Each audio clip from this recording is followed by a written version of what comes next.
창세기 39장 1절부터 10절. 요셉이 이끌려 애굽에 내려가매 바로의 신하 춘희대장 애굽 사람 보디발이 그를 그리로 데려간 이스마엘 사람의 손에서 요셉을 산이라. 여호와께서 요셉과 함께 하심으로 그가 통한 자가 되어 그의 주인이 애굽 사람의 집에 있으니 그의 주인이 여호와께서 그와 함께 하심을 보며 또 여호와께서 그의 범사에 형통하게 하심을 보았더라. 요셉이 그의 주인에게 은혜를 입어 섬기되 그가 요셉을 가정 통으로 삼고 자기의 소유를 다 그의 손에 위탁하니 그가 요셉에게 자기의 집과 그의 모든 소유물을 주관하게 한 때부터 여호와께서 요셉을 위하여 그 애굽 사람의 집에 복을 내리심으로 여호와의 복이 그의 집과 밭에 있는 모든 소유에 미친지라. 주인이 그의 소유를 다 요셉의 손에 위탁하고 자기가 먹는 음식 외에는 단속하지 아니하였더라. 요셉은 용모가 빼어나고 안달하더라. 그 후에 그의 주인의 아내가 요셉에게 눈치 다다가 동침하기를 청하니 요셉이 거절하며 자기 주인의 아내에게 이르되 내 주인이 집안의 모든 소유를 간섭하지 아니하고 다 내 손에 위탁하였으니 이 집에는 나보다 큰 이가 없으며 주인이 아무것도 내게 금하지 아니하였어도 금한 것은 당신뿐이니 당신은 그의 아내임이라. 그런즉 내가 어찌 큰 악을 행하여 하나님께 죄를 지으리까. 여인이 날마다 요셉에게 청하였으나 요셉이 듣지 아니하여 동심하지 아니하였으므로 함께 있지도 아니하니라. 아멘. 좋은 저녁입니다. 사랑을 축복합니다. 오늘 말씀 창세기 39장 1절부터 10절. 말씀의 제목은 고난받는 종이라는 제목입니다. 오늘 본문에 보면 요셉이 애굽의 보디발 장군의 집에 팔려가는 일부터 시작하죠. 그 다음에 요셉이 꿈을 꾸고 그 보디발의 아내 때문에 감옥에 가고 거기서 또 요셉이 술 맡은 관원의 꿈을 해석해주고 바로 앞에 서는, 그렇게 해서 애굽의 총리가 되는 이런 과정 중에서 지금 한 단계를 지금 첫 발을 내디게 됩니다. 오늘 성경에서 우리에게 말씀해 주려고 하는 것은 요셉의 성공 사례, 성공 케이스 이걸 말씀하는 것이 아니고 요셉을 통하여서 하나님께서 어떻게 그의 가족과 온 이스라엘을 구원하는가에 관한 초점이에요. 그 준비 과정으로 오늘 첫 발을 내디디는 거죠. 하나님께서 우리 하나님의 백성들을 연단하시고 훈련하십니다. 연단하고 훈련하는 이유는 우리가 잘못되어서 우리가 교만하고 우리가 악하고 이런 것도 있겠지만 그보다 더 중요한 게 있어요. 우리는 고난받으면 야 내가 뭘 잘못했냐 이런 차원으로 자꾸 나를 접근하는데 그게 아니고 하나님 우리 각 사람 한 사람이 하나님 앞에서 나를 통해서 많은 사람들을 이롭게 하는 사람으로 우리를 이 땅 가운데 세워놨어요. 창세기에 보면 하나님의 대의명령이 뭡니까? 생육하고 번성하고 땅을 정복하고 땅을 다스리는 거예요. 생육하고 번성하고 땅을 정복하고 땅을 다스리는 거예요. 그래서 우리에게 주신 사명이 커요. 나를 통하여 많은 사람들에게 하나님의 복이 흘러내려가고 하나님의 은혜가 내려가서 사람의 생명을 살리는 일을 위해서 나를 세워주셨는데 내가 내 안에 있는 허물과 연약함 때문에 내가 하나님의 사명을 감당하지 못하니까 하나님이 나를 연단하시는 거예요. 그래서 잘 다듬어져서 나를 통하여 다른 사람을 살리기 위한 도구로 나를 연단하시는 거예요. 그러므로 내가 연단받는다 이 말은 뭐예요? 하나님이 다른 사람을 살리기 위해서 나를 깎아내시는 거예요. 이렇게 생각해야 돼요. 우린 자꾸만 내가 뭘 잘못했는가 하고 이런 차원으로 가는데 그게 아니에요. 요셉을 보면 알 수 있잖아요. 요셉의 고난이 어떤 거예요? 요셉을 통하여 지금 이스라엘 민족을 살리기 위한 하나님의 과정이에요. 요셉의 가족을 살리기 위한 하나님의 과정을 지금 설명해 주고 있죠. 자, 이제 하나님이 그와 함께 하시는 고난을 한번 좀 생각해 봅니다. 요셉이 애굽의 보디발 장군의 집에 뭐로 팔립니까? 노예로 팔리죠. 우리 1절 말씀만 같이 한번 볼게요. 시작. 요셉이 이끌려 애굽에 내려가매 바로의 신하 춘희대장 애굽 사람 보디발이 그를 그리로 데려간 이스마엘 사람의 손에서 요셉을 산이라. 예. 요셉이 애굽에 내려왔을 때 요셉을 기다린 것은 특별한 거 아니었어요. 그가 애굽에 내려왔다고 환영하는 무슨 그 프랜카드가 붙어 있는 것도 아니고 그가 좋은 자리에 앉아 있는 것도 아니고 그냥 노예로 질질 끌려온 거예요. 노예로 끌려와서 보디발 장군의 집에 이제 들어오게 된 거죠. 자, 이게 요셉이 오늘 애굽에서의 모습이에요. 자, 그런데 요셉이 오늘 본문 속에 보면은 요셉이 가지고 있는 특징을 좀 세 가지로 먼저 정의해 볼 수 있어요. 하나는 뭐냐면 요셉이 자신이 노예라고 하는 것을 인식했다는 거예요. 얼마나 억울하겠어요. 요셉은 노예가 아닙니다. 사랑하는 아버지의 아들이에요. 그리고 노예가 될 만한 일을 한 적도 없어요. 다만 형들이 노예로 팔아가지고 이 자리에 와 있어요. 그럼 얼마나 억울하겠어요. 우리가 그러잖아요. 뭐 억울해가지고 술로 세월을 다 보내고 인생 다 끝나고 이런 사람들 많이 보잖아요. 어떤 사람은 화가 나니까 그 다른 사람한테 시비 걸다가 감옥에 가는 사람도 있고, 그런 사람을 많이 보잖아요. 자기 인생이 힘들고 어렵다고 그것 때문에 낙심하고 절망하는 사람이 있어요. 어떤 사람은 자기가 당한 아픔을 남에게 돌려줘야 되겠다고 원수 갚는 일에 온 인생을 다 바치는 사람이 있어요. 마치 인생의 사명이 원수 갚는 것, 이렇게 하면서 삶을 살아가는 사람이 있어요. 이건 좀 바보예요. 그죠? 자기 인생이 얼마나 귀한 줄을 알지 못했기 때문이지. 요셉은 애굽에 내려가자 자기가 종이라는 걸 빨리 인식해요. 나는 종이다. 그래서 보디발 장군의 집에서 어떻게 합니까? 사력을 다해서 해요. 최선을 다해서 그 집안을 관리하죠. 두 번째 요셉에게서 또 한 가지 특징은 뭐냐면, 하나님이 요셉과 함께함을 많은 사람들이 알았다는 거예요. 여기 보면 2절 3절 한번 같이 볼게요. 2절 3절입니다. 시작. 여호와께서 요셉과 함께 하심으로 그가 형통한 자가 되어 그의 주인 애굽 사람의 집에 있으니 그의 주인이 여호와께서 그와 함께 하심을 보며 또 여호와께서 그의 범사에 형통하게 하심을 보았더라. 예. 요셉이 그 집에서 최선을 다해서 일하는 것을 보고, 그런데 하나님이 또 요셉과 함께 하는 걸 봤어요. 그리고 요셉이 하는 모든 일은 하나님이 형통하게 하시더라는 거예요. 그거를 지금 다 봤어요. 주인이 알고 있어요. 자, 요셉이 처음부터 내려가가지고 이렇게 되지는 않았을 거라 생각해요. 왜냐하면 요셉이 지금 17, 18세에 뭐 청년에 불과하잖아요. 젊잖아요, 아직. 요셉이 장성하지 않았단 말이에요. 아직 크지 않았단 말이에요. 그런 이 요셉이 지금 가는 과정 속에서 지금 쭉 올라가고 있는 과정이에요. 고난과 시련을 통해서 지금 계속 연단돼 가는 과정이란 말이에요. 그러면 그런 요셉이 얼마나 혈기왕성하겠어요. 청년의 때인데, 그런 요셉이 애굽에 내려갔어요. 노예로 팔렸어요. 처음에 그 인식이 다 됐겠어요? 그렇지 않았단 말이에요. 나중에 보면은 요셉이 애굽의 총리가 됐을 때 애굽 땅에 제사장이었던 보디발의 딸을 요셉과 함께 결혼을 시키잖아요. 결혼을 시키면서 요셉이 두 아들을 낳습니다. 하나는 마지는 므낫세고 두 번째는 에브라임이에요. 므낫세가 뭐예요? 므낫세는 하나님께서 내 아버지 집에서의 온 일과 나의 일들을 다 잊어버리게 하셨도다. 그러니까 요셉이 지금까지 그 안에 있는 복선을 계속 깔고 있어요. 그럼에도 불구하고 용서하기로 작정하고 삶 속에 최선을 다하는 모습을 보게 되는 거예요. 이런 우여곡절 속에서 용서가 돼요. 왜냐하면 요셉이 왜 이런 것을 선택하려고 작정했냐면, 하나님이 그에게 준 비전이 있기 때문에요. 꿈이 있기 때문에요. 하나님께서 하늘의 해, 달, 별이 자기에게 절하는 것, 그리고 11단이 자기에게 곡식이 절하는 것, 이거 봤잖아요. 하나님께서 반드시 이렇게 해주실 날을 있다는 것을 기대하면서 기다리죠. 자, 오늘 4절 5절 한번 계속해서 보겠습니다. 같이요. 시작.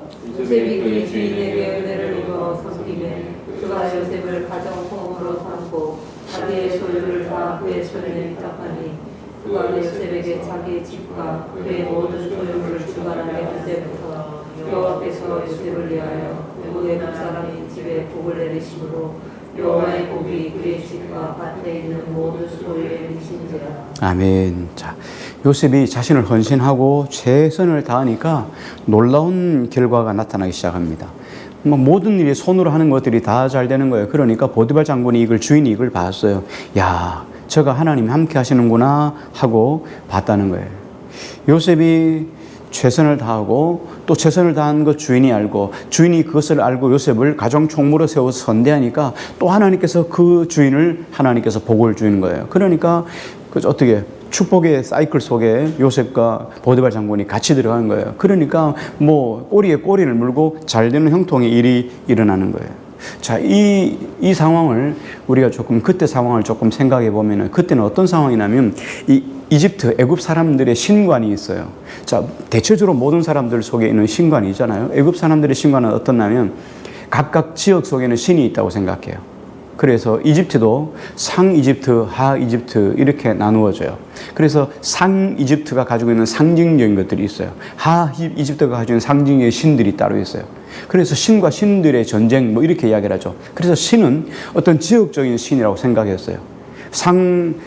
이집트에 가면 상 이집트를 주관하는 신이 있고 하 이집트에는 하 이집트가 주관하는 신들이 있어요.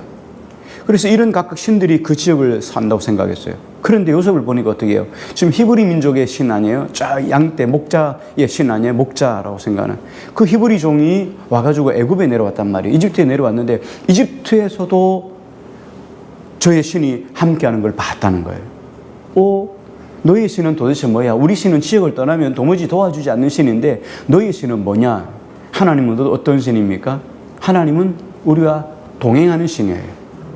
예, 이게 다른 신과하고 다른 거예요. 하나님과 동행한다는 것은 어떤 것을 말합니까? 우리가 어떤 상황 속에, 어떤 환경 속에 놓여져 있지라도 내가 환경 때문에 낙심하고 절망하고 환경 때문에 불평하고 환경 때문에 낙심하지 않습니다. 왜? 하나님께서 어떤 상황 속에서 우리가 하나님 말씀을 굳게 붙잡으면 하나님 내 모든 삶을 이끌어 가신다는 것을 믿는 것, 이게 하나님과 동행하는 거예요. 요셉이 지금 보디발 장관의 집에 끌려갔어요. 거기에서 하나님 나와 함께 하신다, 동행한다는 것을 몰랐으면 요셉은 벌써 넘어졌어요. 그런데 요셉이 하나님이 나와 함께 하신다는 걸 굳게 붙잡으니까, 동행하는 걸 붙잡으니까 어떤 상황 속에서도 그래, 나 종으로 팔려왔지만 하나님 반드시 나를 향한 계획이 있을 것이다 생각하고 최선을 다하니까 하나님이 저와 함께 하시고, 또 보디발 장군이 그의 모습을 보고 보디발 장군이 요셉을 가정총무로 세우니까 또 하나님께서 보디발 장군도 하나님이 복을 주셨다는 거예요. 그리고 또 한 가지 여기서 좀 생각해 볼 것은, 하나님은 믿는 사람들만 사용하시는가? 그렇지 않죠. 보디발 장군이 뭐 예수 믿었습니까? 하나님 믿었습니까? 안 그렇죠. 보디발 장군은 이집트 사람이에요. 애굽의 신들을 섬긴 사람이에요. 그런데 하나님이 보디발 장군을 통해서 누구를요? 요셉을 케어하게 만들어요. 요셉을 보호하게 만들잖아요. 하나님은 안 믿는 사람을 통해서도 역사하셔요. 참 놀랍죠. 보면 그래요. 목회할 때도 보면 그런 분들이 있어요. 교회 어느 날 갑자기 예수 믿는다고 교회 나와요. 뭐 전혀 잘 믿지 않은 사람들. 교회가 상당히 어렵고 막 힘들고 하나님 앞에 기도하는 내용이 있었어요. 뭐 물론 물질의 문제죠. 물질 때문에 물질 가지고 뭘 해야 되는 문제인데 막 낙심 중에 기도하고. 근데 이분이 교회에 나온다고 와가지고는 그걸 알고는 자기가 그거 헌금한다는 거예요. 그걸 헌금만 털컥 해놓고 나서 한두 달 교회 다니다가 어디로 이사를 갔어요. 그분이 왜 나온지 몰라요. 하나님이 그렇게 보내주시는 경우를 많이 겪어요. 몇 번 겪었어요. 그런 일들을. 하나님은 안 믿는 사람을 통해서도 역사하시는 하나님이에요. 그런데 우리가 어떻게 해요? 그럼 우리가 어떻게 해요? 안 믿는 사람을 통해서 역사하도록 기다리고 기도만 해야 될까요? 그것만큼 바보는 없어요. 내가 할 수 있으면 내가 그게 복의 기회라고 삼아야 되지. 안 믿는 사람이 올 때까지 기도하는 건 더 바보 같은 일이잖아요. 자, 우리가 기른 일은 없어야 돼요. 어쨌든 하나님께서 안 믿는 사람조차도 역사하는 하나님이다 하는 거예요. 자, 그리고 하나님의 백성들은 이 땅을 살아가는 동안에 어떻게 세상 속에 잘 적응해야 돼요. 왜? 하나님이 나를 세상 가운데 보내주었기 때문에 세상에서 내가 야 나는 너희들하고 같이 놀 사람이 아니야 하고는 이렇게 하면은 세상에서 왕따당해요. 우리는 어떻게 해요? 모든 사람을 누구에게 대해야 돼요? 내 상사이든 동료이든 다 누구에게 대하는 거예요? 주님에게 대하듯이 사람들 앞에 최선을 다하는 삶을 살아요. 사람을 존중하고 최선을 다해서 일하고 수고하고 힘쓰는 거, 이거 하나님이 기뻐하셔요. 왜? 중요한 건 뭡니까? 나를 통하여서 뭘요? 이 땅에서 꼭 필요한 사람, 내가 이 땅 속에서 또 내가 다니는 직장 속에서 내가 살고 있는 그 바운더리 속에서 내가 정말 꼭 필요한 사람이 되는 것, 하나님이 이걸 요구하셔요. 생각해 보세요. 내가 있으나 마나한 사람이면 얼마나 불행하겠어요. 교회에서 내가 있으나 마나한 사람이면 얼마나 불행하겠어요. 나는 교회에서 꼭 있어야 될 사람이, 내가 없으면 교회가 약간 흔들려야 돼요. 그런 사람이 돼야 돼요. 물론 그렇지 않지만 하나님이 교회를 이끌어 가시면 그 정도 영향력을 끼치신 사람이 돼야 된다는 거예요. 근데 하나 안 하나 있으나 마나 이래 되면은 참 곤란하잖아요. 그렇죠? 어쨌든 우리가 이 땅 가운데서 특히나 교회는 아니겠지만 세상 속에서 이런 사람이 돼야 돼요. 내가 없으면 정말 내가 없으면 직장이 흔들릴 정도로 이렇게 꼭 필요한 사람이 돼야 돼요. 이런 사람을 위해서 하나님이 나를 세상 가운데 보내주었다는 거예요. 자, 요셉이 인생 속에서 실패한 이유가 있습니다. 실수한 것이 있습니다. 실수한 것이 뭐냐면 형님들에게 꿈을 이야기한 거예요. 자, 우리가 정말 이런 걸 보면 조심해야 될 것이 뭐냐면 성경을 통해서 우리가 지혜를 얻잖아요. 요셉이 꿈을 꿨어요. 볕단이 절하는 것도 꿈을 고 해달별이 꿈꾸는 거 봤어요. 그걸 아버지인데만 간단히 이야기했거나 아니면 자기 품에 안고 있었더라면 요셉이 팔려갔을까요? 안 그럴 수도 있어요. 물론 합력해서 선을 이루는 거예요. 그래서 요셉은 팔려가야 된다 이렇게 말하는 사람도 있겠지만 그런 방법이 아니어도 얼마든지 하나님이 이스라엘 백성들을 구원할 길이 있을 수도 있어요. 하나님께서 반드시 가룟 유다가 있어야 된다. 가룟 유다가 칭찬받을 일이네요. 예수님 팔았으니까. 안 팔면 예수님 입장이 안 바뀌잖아요. 모두 안 바뀌잖아요. 이렇게 말할 수 없는 거죠. 그렇지 않아도 하나님은 하나님의 의를 이뤘을 거예요. 그렇죠? 그런데 가룟 유다가 거기에 도구로 쓰임받은 것 뿐이죠. 중요한 건 뭐냐면 요셉이 실수한 게 뭐냐면 형들에게 이 이야기를 다 한 거예요. 그렇게 말하면 야 하나님이 요셉을 통해서 우리 가정을 구원하시려고 하는구나 라고 생각해서 요셉에게 존중해주고 요셉의 꿈이 이루어지도록 뒤에서 서포트하는 역할을 해줄 수 있다고 생각한 거예요. 요셉이. 착각이죠. 우리가 그런 일들을 많이 보잖아요. 내 가정에서 하나님이 역사해 주셔서 하나님의 은혜로 잘된 간증들이 있어요. 이 간증을 사람들에게 함께 나누고 싶어요. 그런데 함께 나누면 사람들이 질수하고 시기하고 미워하니까 말 못할 때가 얼마나 많아요. 이게 믿음의 사람들이 가지고 있는 딜레마예요. 왜 믿음의 사람들끼리 서로 격려하고 위로하고 서로 좋아야 되는데 왜 요셉을 잡아서 애굽의 종으로 애굽의 노예로 팔 만큼 정말 요셉이 악한 일을 했냐? 그렇지 않잖아요.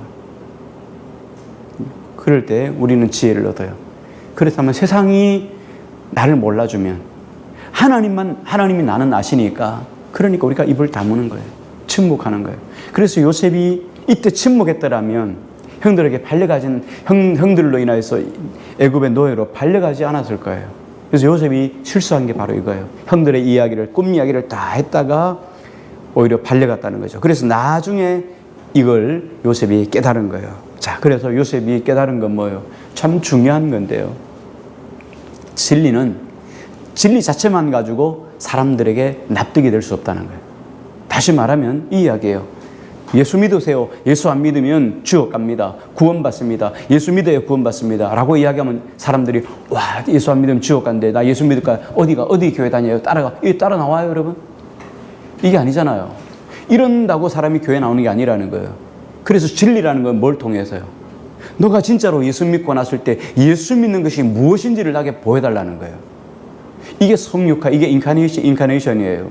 예수님이 이 땅에 말씀이신 예수님이 이 땅에 오셔서 육신으로 오셨다는 것, 이게 인카네이션이에요. 그래서 말씀을 살아드리는 것, 살아내는 것, 이게 예수님이 이 땅 가운데서 인카네이션, 성육화된 거란 말이죠. 우리도 마찬가지예요. 내가 진리를 붙잡고 살아갑니까? 그럼 진리를 붙잡고 살아가는 그 진리가 뭐냐 하는 거예요. 너가 진리의 삶을 나에게 보여줘. 그럼 내가 그 진리를 믿을게.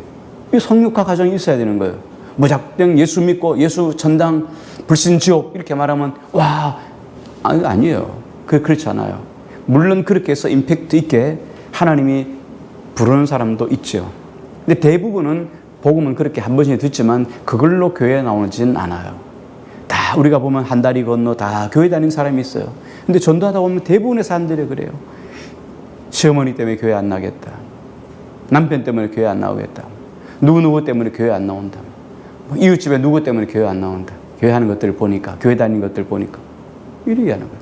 그럼 뭐예요? 우리가 성육할 삶을 살아가지 못하면서 진리를 가지고 진리라고 이야기하니까 세상 사람들 앞에 인정받지 못하는 거예요. 그러니까 중요한 건 뭡니까? 다른 사람이 납득할 수 있는 수준으로, 다른 사람들이 이해할 수 있는, 알아들을 수 있는 수준으로 내려가야 돼요. 이게 성육화예요. 요셉은 어떻게 해야 됩니까? 형들이 들을 수 있을 만큼 형들의 영적인 수준이 올라오든가 자기가 수준을 낮추든가 둘 중에 하나가 되어야 돼요. 요셉은 이걸 못하고 형들한테 높은 수준의 것을 이야기하니까, 비전을 이야기하니까 형들이 못 알아듣는 거예요. 그러니까 오히려 시기가 나서 요셉을 죽이려고 작정한 거예요. 그래서 우리가 그렇습니다. 보면 이런 케이스를 가지고 이렇게 비유해서 연결해서 우리가 생각해 볼 건 너무나 많아요. 우리가 잠언에 보면 그런 말씀을 하잖아요. 우리가 사람들 앞에 권면하지 말라. 어떻게 지혜로운 자에게는 권면하면 지혜를 더할 것이고, 그렇죠. 무지한 자에게 권면하면 오히려 원수가 되느니라. 그래요. 들을 수 있는 사람한테 말하는 거예요. 들을 수 있지 않는데, 들을 기가 없는데 말하지 않아요. 왜? 말하면 원수가 되는데, 지금까지 좋았던 관계마저 깨지는데. 왜? 저 사람은 들을 수 있는 기가 없는 사람이에요. 들으면 쌩할 사람이에요. 그러니까 여러분, 들을 수 있는 귀가 있다는 것이 얼마나 복인지 몰라요. 이런 열린 마음을 가지고 신앙생활을 한다는 게 진짜 복이에요. 자, 그래서 요셉은 이걸 알았기 때문에 애굽에 내려가서는 어떻게 합니까? 자기가 하나님께서 주신 비전의 사람이 네 하고 이렇게 살아가잖아요. 철저하게 낮은 자리에, 종의 자리에 들어가서 철저하게 자신을 낮추며 살아가요. 그래서 진리가 되기 위해서는 우리 스스로를 낮추어야 돼요. 우리가 진리를 가지고 살아가는 사람들이잖아요. 그러니까 진리 안에 있기 위해서는 더 자신 앞에 겸손히 다른 사람을 섬기는 사람이 되어야 돼요. 내가 목사네, 내가 장로네, 내가 권사네 하고 그렇게 있으면 안 돼요. 더 낮은 자리로 내려가야 되는 거예요. 더 섬기는 자리에 있어야 정말 저 사람이 진리를 실천해 살아가는 사람이다 라고 세상 사람들이 인정해 주시는 것이죠. 자, 계속해서 봅니다. 이제 요셉이 최선을 다해서 살다 보니까 보디발 장군이 요셉을 가정 총무로 덜컥 삼았습니다. 그러니까 요셉의 입장에서는 어떤 의미에서는 출세한 거예요. 그렇지 않아요? 가정 총무가 됐다는 것은, 그것도 더군다나 보디발 장군의 집에는 얼마나 많은 사람들이 있었겠어요. 그 전체 사람들에게 식량을 나눠주고 집안 대소사 일들을 관리하고 종들을 밭에 내보내고 또 사람들에게 어떤 일들을 맡기는 이런 대소사를 전체 맡는 소임을 가졌다는 거예요. 대단한 거죠. 집안의 집사가 되었다는 것은 정말 대단한 일이에요. 어떤 의미에서는 출세한 거죠. 자, 그런데 여기서 모든 것이 끝나지 않아요. 요셉에게는 더 어려운 시험이 와요. 애굽의 포로로 노예로 끌려 나온 것보다도 더 어려운 시험이 요셉에게 기다리고 있었죠. 자, 어떤 시험입니까? 6절, 7절을 한번 볼게요. 같이요. 시작. 주인이 소유를 다 요셉의 손에 위탁하고 자기가 먹는 음식 외에는 간섭하지 아니하였더라. 요셉은 영모가 태어나고 아름다웠더라. 그 후에 그의 부인의 아내가 요셉에게 눈짓하다가 동침하기를 청하니. 예, 여기 보니까 요셉에게 다가오는 시험이 성적인 유혹이에요. 자, 이 성적인 유혹은 더군다나 피 끓는 청년이 이런 유혹을 받으니까 얼마나 힘들고 어렵겠어요. 그런데 중요한 것은 뭐냐면, 이런 시험이 올 때 가장 중요한 게 뭐냐면 하나님과의 관계예요. 하나님과의 관계가 바로 정립되어 있으면 시험이 와도 흔들리지 않아요. 뭐 조금 유혹을 받겠죠. 그렇지만 다시 정립하는 거예요. 흔들리지 않는 거예요. 그런데 하나님과의 관계가 정립이 안 되면 흔들려요. 다시 말하면 뿌리를 깊이 내리지 않으면 흔들리게 돼 있죠. 배가 포구에 들어와서 항구에서 줄을 매잖아요. 정박하잖아요. 그럼 줄을 꽁꽁 매놓죠. 그럼 흔들리지 않아요. 줄이 없으면 어떡합니까? 파도가 이리 치면 이리 가고 저리 치면 저리 가다가 그냥 서로 부딪혀 깨지는 거예요. 그래서 이사야 26장 3절에 이렇게 말하면, 주께서 심지가 견고한 자를 평강에서 평강으로 지키시리니 이는 그가 주를 의뢰함이니이다. 심지가 견고한 것이 얼마나 중요해요. 사람이 아침에 다르고 저녁에 다르고 뚝배뚝 이렇게 하는 거 하나님이 싫어해요. 하나님이 가장 싫어하는 사람이 이런 거예요. 요동하는 물결과 같다는 거예요. 의심했다가 믿었다가 의심했다가 믿었다가. 하나님 이런 거 싫어해요. 하나님은 두 마음을 가진 걸 싫어해요. 하나님은 늘상 신실하신 거. 왜? 하나님 자체가 신실하시기 때문에, 미쁘시기 때문에, 변함이 없으시고 알파와 오메가 처음부터 끝이 동일하신 하나님이시기 때문에 하나님은 우리에게 이런 동일한 성품을 가지기를 원하는 거예요. 작년보다 좀 다르고 지난달보다 조금 다르고 어제와 또 달라요. 우리 얼마나 헷갈리겠어요. 사람을 대할 때. 저 사람은 작년에 대했던 사람으로 대해야 될지, 지난달에 대했던 사람과 대해야 될지, 아니면 어제 사람을 대해야 될지 몰라요. 어떤 사람은 매번 만날 때마다 서먹서먹한 사람도 있어요. 얼마나 힘들겠어요. 정체성이 잘 불분명한 사람 보면 참 힘들어요. 사람은 늘상 동일한 것, 이게 참 중요하죠. 자, 그래서 하나님과 관계가 바로 정립돼야 돼요. 자, 근데 어느 날 요셉에게 이 보디발 장군의 아내가 와서 유혹을 하는 거예요. 자, 8절 9절 한번 같이 보겠습니다. 같이요. 시작. 요셉이 거절하며 자기 주인의 아내에게 이르되, 내 주인이 집안의 모든 소유를 간섭하지 아니하고 다 내 손에 위탁하였으니 이 집에는 나보다 큰 이가 없으며 주인이 아무것도 내게 금하지 아니하였어도 금한 것은 당신뿐이니 당신은 그의 아내이니라. 그런즉 내가 어찌 큰 악을 위하여 하나님께 죄를 지으리까. 예, 요셉이 보디발 장군의 아내에게 이렇게 말합니다. 당신의 주인이 내게 모든 소유를 다 맡겼다는 거예요. 그런데 이 집에는 당신보다가 뭐 나보다 더 큰 이가 없고 주인이 아무것도 내게 금한 것이 없다는 거예요. 그런데 하나 금한 건 있는데 당신이라는 거예요. 내 주인의 아내를 금하면 내 주인의 아내를 건들 못하겠어요. 그럼 내가 이곳에서 이 일을 해야 될 이유가 하나도 없는 거예요. 그러니까 이 일에 대해서 내가 논리적으로 당신 한 거 이렇게 하면 나하고 관계가 끝난다. 난 이곳에서 아무것도 설 수 없다, 할 수 없다 라고 이야기를 했는데 이미 정력에 눈이 멀었어요. 보디발 장군 아내가 막 눈이 멀어가지고 망목 안으로 붙잡고 늘어지는 거예요. 자, 이렇게 논리적으로 이해가 안 될 때는 여러분 이 욕망이라는 건요. 그래요. 우리가 돈에 대한 집착에 대한 욕망, 이성에 대한 집착에 대한 욕망, 권력에 대한 집착의 욕망, 이거 가지고 있으면요. 이거 가지고 있으면 못 이깁니다. 예를 들어 중독, 욕망, 돈에 대한 욕망, 도박 같은 거 못 끊어요. 약 못 끊어요. 이미 들어가면 못 끊습니다. 그러니까 어떻게 해요? 이 보디발 장군에 막을 수 있을까요? 못 막아요. 이럴 때는 어떻게 해야 됩니까? 이럴 때는 최상책이 36개예요. 손자병법에서 제일 끝에 하는 게 36번째 병법이 있어요. 1개부터 2개, 3개, 4개 쭉 해가지고 마지막 35번째까지 병법을 해보고 안 되면 36개예요. 36개는 어떻게 합니까? 도망가는 거예요. 도망가는 거예요. 내가 해보고 안 되니까 안 될 때는 어떻게 해요? 살아야 될 거 아니겠어요? 요셉이 지금 어떻게 하면 36개를 간 거예요. 도망가 버렸어요. 자, 9절 다시 한번 볼게요. 9절 같이요. 시작. 이 집에는 나보다 큰 이가 없으며 주인이 아무것도 내게 금하지 아니하였어도 그러한 것은 당신뿐이니 당신은 그의 아내이라. 그런즉 내가 어찌 이 큰 악을 행하여 하나님께 죄를 지으리까. 예. 보디발 장군이 요셉을 유혹한 이유가 뭐겠어요? 당시 이런 일들이 상당히 많았거든요. 로마도 그랬고, 로마의 타락, 그 다음에 이집트의 타락도 마찬가지예요. 이집트나 그 당시에 이집트 사람들에는 이 보디발 장군의 아내 같은 이런 일들이 비일비재했어요. 당시 일들을 보면요. 당시의 책들을 보면은 이런 일들이 흔했어요. 너무 흔했어요. 부녀자들이 이런 타락을 너무 흔했어요. 그 다음에 그 당시에 로마도 마찬가지죠. 로마도 그 당시에 타락했어요. 그래서 로마에 있는 사람들이 어떻게 합니까? 그리스도인 아내를, 자기 고관 대작들이 자기 아들들의 아내를, 그리스도인 아내를 데려와서 결혼을 시킨 거예요. 그렇게 해서 결혼하고 자녀를 낳으니까 뭘로 합니까? 아내가 애들 어떻게 키웠어요? 말씀으로 양육하는 거예요. 그렇게 해서 세월이 지나면서 313년에 로마가 기독교화 되는 거예요. 이게 정말 중요해요. 근데 이 당시에는 보편적으로 사람들이 다 타락해서 로마 시대도 그렇지만 예굽도 마찬가지예요. 그러니까 이 보디발 장군의 아내는 요셉을 뭐로 봤냐면 노예로 바라보는 거예요. 내 성적인 놀이개로 본 거예요. 사람을 하나님이 지은 피조물인 존중해야 될 사람으로 보면은 함부로 못해요.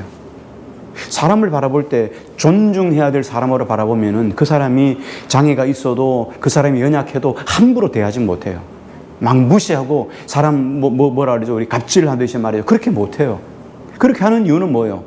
다 자기가 힘이 세니까 저 다 내 도구로 불과하는 거예요. 돈 주는 사람으로, 쓰는 사람으로 그렇게 보는 거예요. 그러니까 갑질을 하고 하는 거예요. 근데 하나님이 지으신 피조물로 보면 어떻게 함부로 못하죠. 내가 그에게 하는 것은 누구에게 하는 거예요? 하나님께 하는 거예요. 이런 소자에게 한 것이 곧 내게 한 것이라. 주님은 그렇게 말씀하시기 때문에 주님이 이거 다 알고 있어요. 그러니까 함부로 대하지 못해. 이 보디발 장군의 아내는 요셉을 뭐로 봤어요? 노예로. 내 성적인 놀이개로 본 거예요. 하다가 버리면 그만이에요. 실증나면 버리면 그만이에요. 그러나 지금 노예 입장에는 요셉은 안 그렇잖아요. 자기 생명이 하나님 앞에서 어떻게 내가 득제할 수 있겠어요? 하나님의 백성에게서 정말 중요한 건 뭐냐면요. 하나님의 백성들에게 정말 비참한 게 뭐냐면 이 죄라는 게 언제 짓기 쉽냐면 힘들고 어려울 때 짓기 쉬워요. 평안할 때도 물론 짓기 하지만 평안할 때보다가 더 죄를 많이 지을 때가 언제냐면 고난일 때. 그때는 포기해버리는 거예요. 자기 합리화를 시키는 거예요. 이게 정말 조심해야 돼요.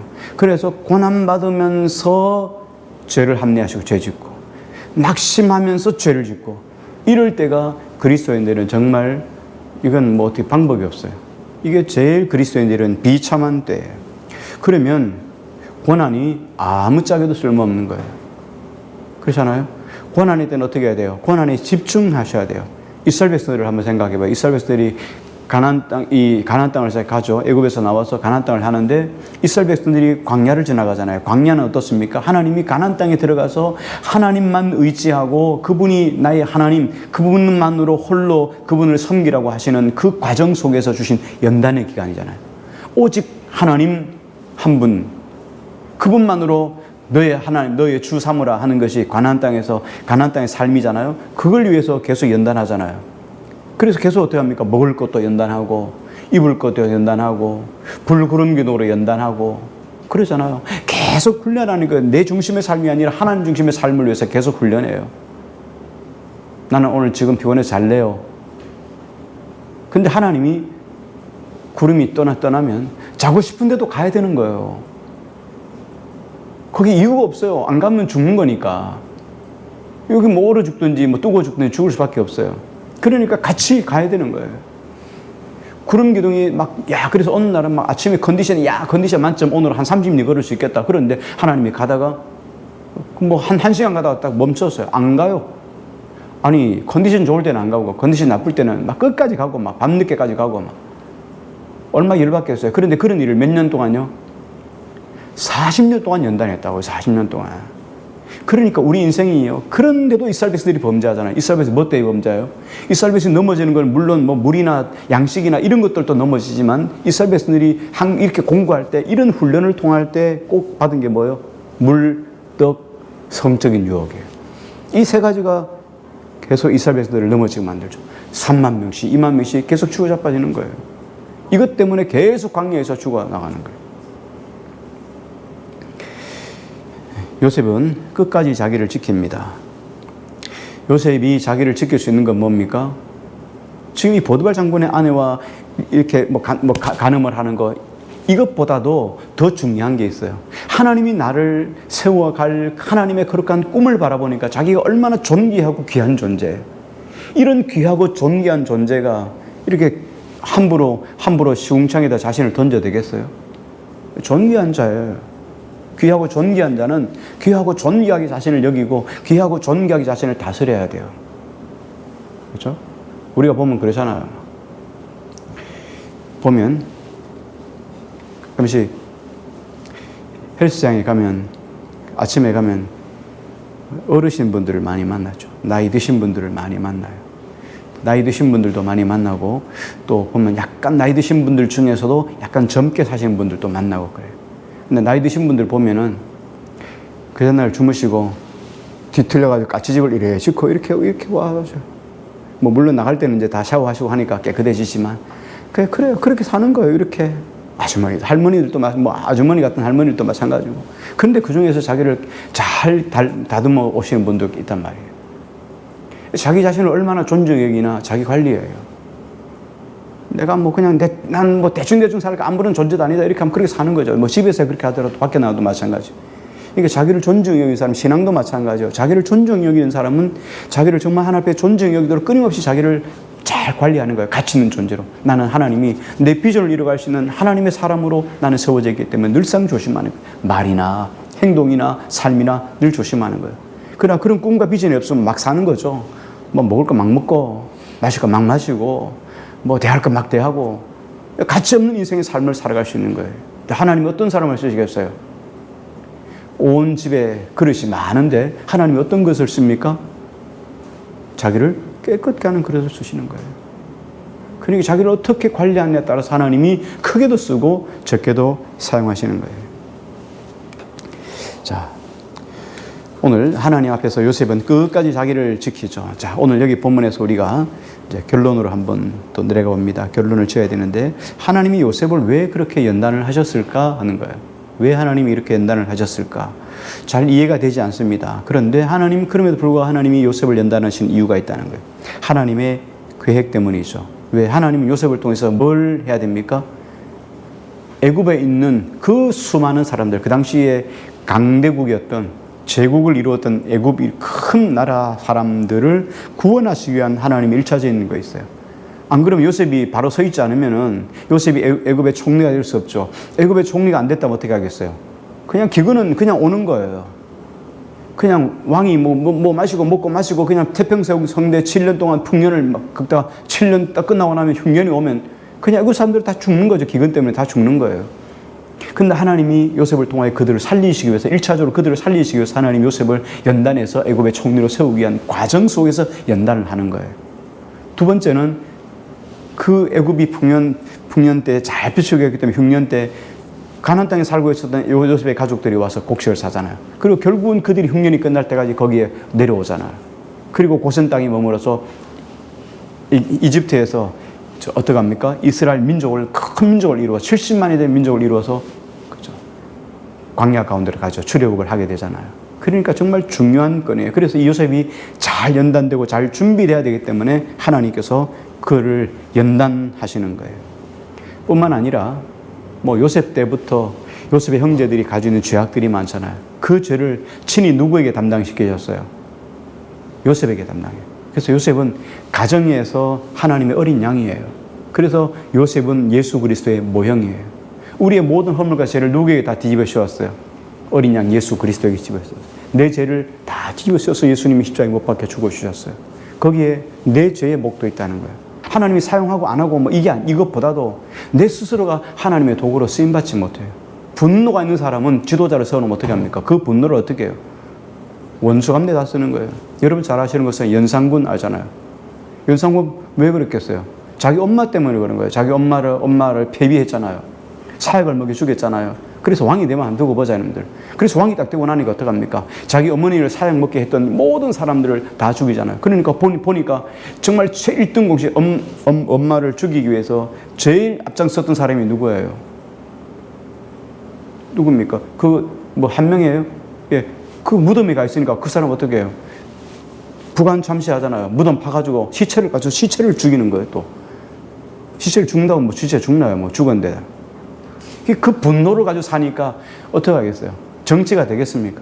나라가 잘 되겠습니까? 망하는 거예요. 그러니까 이 원한을 가지고 분노를 가지고 시기를 가지고 상처가 치유되지 않고 지도자 리더가 되면요.